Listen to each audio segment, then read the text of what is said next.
So let's get started. Peter, welcome first of all to you. Thank you. Happy to have you here in this beautiful building. We're just coming off, I might call a frantic, frenetic week of art fairs around the city. And wanted to get your reaction to the fairs. What were your favorites? What were the crowds like? What was your reaction? The crowds were reasonable, except on Saturday. I tried to go to one fair, one of the smaller fairs, and I could not get in the door because of the crowds. Which one was that? The Independent, which of course is in the Dia building, and everybody was coming up and down this very narrow staircase. I took one look and I said, I'm surrounded by art galleries, I'll go see those.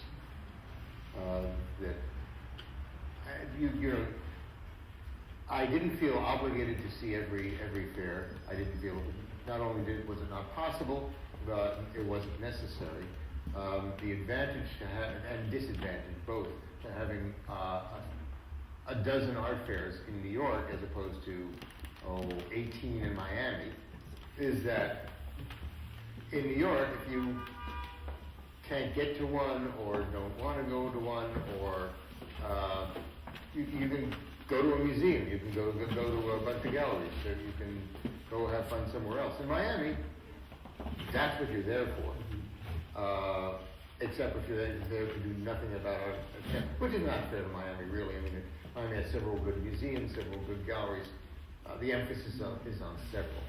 You know, curiously, the Gates Project and the Big Bamboo, they're really interesting examples of performance art, especially in venues that are considered conservative. So, you know, what's your critical perspective about these non-traditional forms of public display? I'm all for them, as long as there's substance to the spectacle.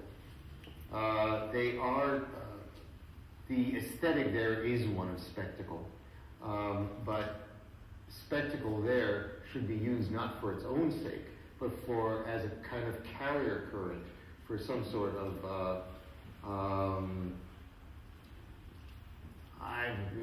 for lack of a better term, deeper message, whether the message is political or social or spiritual or intellectual. Just, you know, setting off rockets is not enough. So, you know, covering something in a blanket isn't enough. That's not what Cristo does, and that's not why he does it. So how do you see the public's reaction to new art today? I mean, do you see that we need more interpretation being available to the public in order for the public to comprehend what the symbolism is, what the political message is, or maybe even if an artist has a deep personal focus of one sort of another? We always need more interpretation because that's what keeps me in business. Oh, yes. But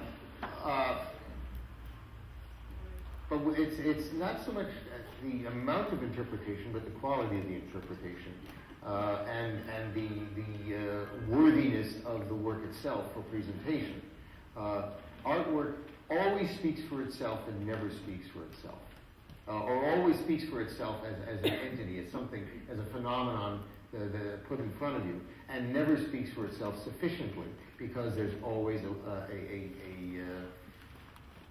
deliberately and inevitably a gap in readability. I was going to say interpretation. The audience and I both depend on. The artist and I both depend on an audience that is willing to make. How does, you know, art remain relevant to the general public, as opposed to it being, you know, kind of moving towards only the more sophisticated crowd that. Right.